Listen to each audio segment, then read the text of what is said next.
ప్రభు పేరిట మీ అందరికి శుభాభివందనాలు తెలియజేసుకుంటున్నాను. ప్రియులరా, మరి ప్రారంభ క్రీస్తు సంఘము నూతనమైన ఛానల్ మరి ఓపెనింగ్ జరుగుతూ ఉంది. ప్రియులరా, మరి మా ఛానల్ మీరు ఆదరించగలరని ప్రభు పేరిట మేము కోరుకొనిచున్నాము. అదేవిధంగా మరి దేవుడు మిమ్మల్ని దీవించి ఆశీర్వదించునుగాక అని మరొక్క మారుగా ప్రభు పేరిట మనవి చేయుచున్నాం. అదేవిధంగా ప్రియులరా, మరి ఈ దినము మరి రాత్రికాల సమయపు వాగ్దానము మరి ప్రార్థన అనే అంశ భాగం నుండి మాట్లాడదాం. ఆనాడు అపోస్తుడైన పౌలు గారు మరి ఎఫెసీయులకు రాసిన పత్రికలో మరి ఈ విధంగా రాయబడి ఉన్నది. 6వ అధ్యాయం 18వ వచనంలో ఈ విధంగా రాయబడి ఉన్నది. ప్రియులరా, ఒకసారి చదువుదాం, చదివి ముందుకు కొనసాగుదాం. ఆత్మ వలన ప్రతి సమయమందును ప్రతి విధమైన ప్రార్థనను విజ్ఞాపన చేయుచు ఆ విషయమై సమస్త పరిశుద్ధుల నిమిత్తమును పూర్ణమైన పట్టుదలతోనూ విజ్ఞాపన చేయుచు మెలకువగా ఉండండి. అందులో ప్రియులరా, మనము పరిశుద్ధుల విషయంలో పట్టుదల కలిగి ప్రార్థన చేయవారిగా ఉండాలి. అందుకనే దేవుడు చెప్తున్నాడు, సమయమందును ప్రతి సమయమందును సువార్త ప్రకటించమని, అదేవిధంగా ప్రార్థన యందు పట్టుదల కలిగి ఉండమని. మరి మనకు అవసరమైన ప్రతిదీ కూడా ప్రార్థనే మనకు ఆయుధం. ప్రియులారా, ఎందుకు అంటే మనము ప్రార్థన చేయలేని ముందుకు కొనసాగించలేం. మన సాతాను ఎదిరించాలి అంటే ప్రార్థన.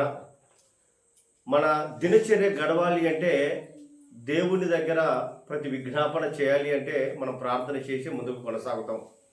మన శరీరాన్ని జయించాలంటే ప్రార్థన కావాలి. ఒక విధమైన శోధనని జయించాలంటే ప్రార్థన కావాలి. అదేవిధంగా శరీరంలో ఉన్నటువంటి మరి ప్రతి బలహీనతలన్నింటిలో నుంచి స్వస్థత కార్యాల గురించి ప్రార్థనే అవసరం. ప్రియులారా, అందుకనే ప్రతి విషయం మందు మనందరం కూడా ప్రార్థన చేయవారిగా ఉండవలేను. అదేవిధంగా ఉదయకాలపు ప్రార్థన, మరి ఉదయకాలంలో కూడా ప్రార్థన చేయాలని మరి దావీదు మహారాజు కూడా ఈ విధంగా ప్రార్థన చేస్తూ ఉన్నాడు. ఏ విధంగా అంటే కీర్తన గ్రంథం 5వ అధ్యాయము మరి 3వ వచనంలో ఈ విధంగా రాయబడి ఉన్నది. చెప్పండి ప్రియులారా. యెహోవా ఉదయమున నా కంఠస్వరము నీకు వినబడును, ఉదయమున నా ప్రార్థన నీ సన్నిధిని సిద్ధము చేసి కాచి ఉందను. చూచారా ప్రియులారా, దావీదు మహారాజు రోజుకు 7 మార్లు ప్రార్థన చేసేవాడంట.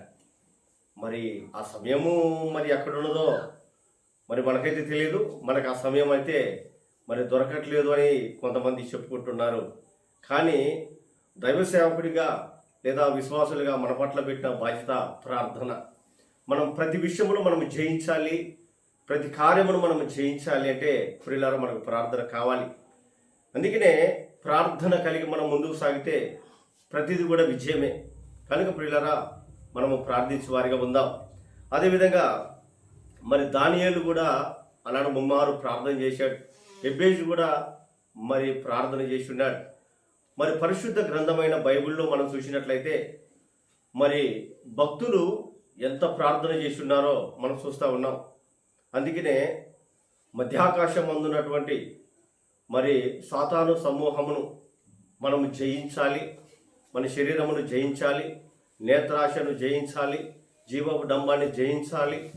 అంటే మన తలంపులను మనం జయించాలి అంటే మనకు కావలసిన, మనకు ఉండవలసిన, మనం చేయవలసిన మన ఆయుధము ఒకే ఒకటి ప్రియులరా, ప్రార్థన.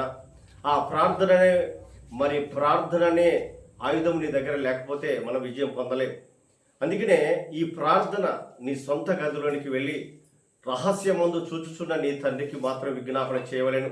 అందుకనే ఎవరి గురించి అంటే తిమోతికి రాసిన పత్రికలో ఉంటుంది ప్రియులారా.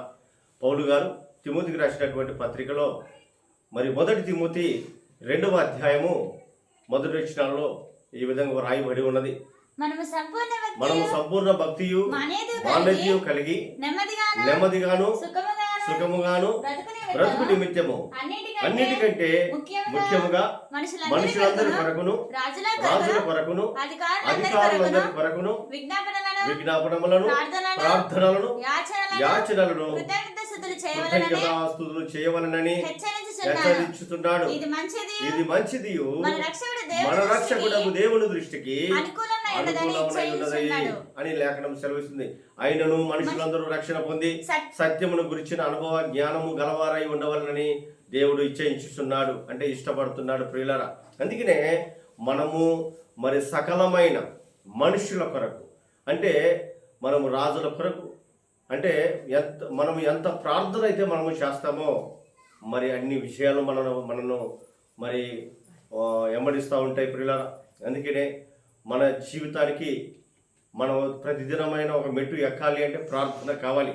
ఆ ప్రార్థన అనే జీవితాన్ని మనం ముందుకు నడిపిస్తుంది ప్రియులారా.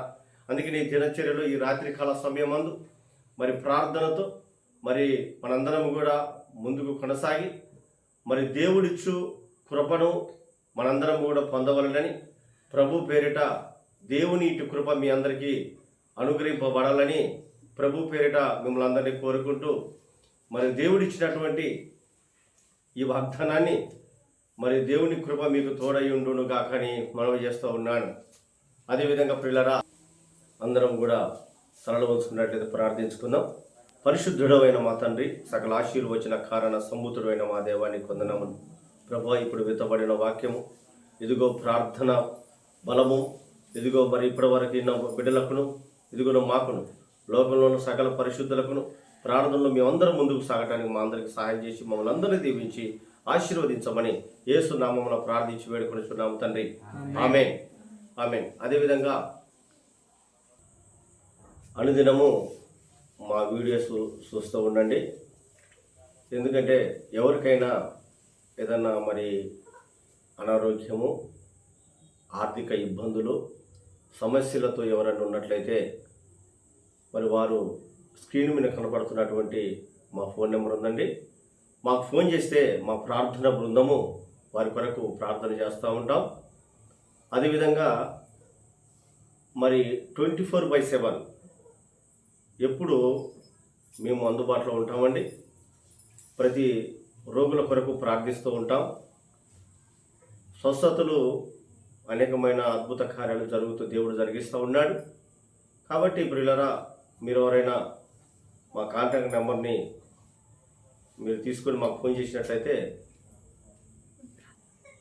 అదేవిధంగా మీరు దేవుని యందు విశ్వాసం ఉంచినట్లయితే దేవుని మరి కృప తప్పకుండా మీరు పొందుకుంటారు ప్రియులారా. అందుకనే స్వస్థతలు, అద్భుతాలు, ఆశ్చర్య కార్యములు ఆయన జరిగించువాడైనాడు. సర్వశక్తిమంతుడైన దేవుడు మన ప్రభు కనుక ప్రియులారా, నిజముగా మీరు స్వస్థతను పొందుకుంటారు మీలో విశ్వాసం ఉన్నట్లయితే. ఆనాడు ఎంతోమంది ప్రభు ఈ భూమి మీద సంచరించు దినాల్లో మరి ఎంతోమంది కుంటివారు, గుడ్డివారు, మూగవారు, అందులు, మరి చెవిటివారు కూడా మరి చూపు పొందారు, గుడ్డివారు కూడా చూచారు. ఎలా అంటే వారు విశ్వసించారు ప్రియులారా. వారు విశ్వసించారు కనుకనే వారి స్వస్థత పొందుకోగలిగారు. నిజముగా మీరు కూడా విశ్వసించినట్లయితే మరి మాకు ఫోన్ చేయండి, మా ప్రార్థనను మీరు స్వీకరించండి. తప్పకుండా మీరు విజయం పొందుతారు. దేవుని యొక్క కృప మీకు అనుగ్రహింపబడును గాక.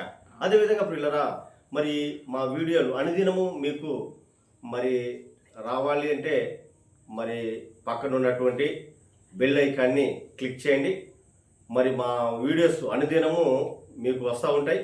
కాబట్టి మీరు చూడాలని మరి మేమైతే కోరుకుంటున్నాం. దేవుని యొక్క కృప మీ అందరికీ అనుగ్రహింపబడును గాక. ఆమేన్.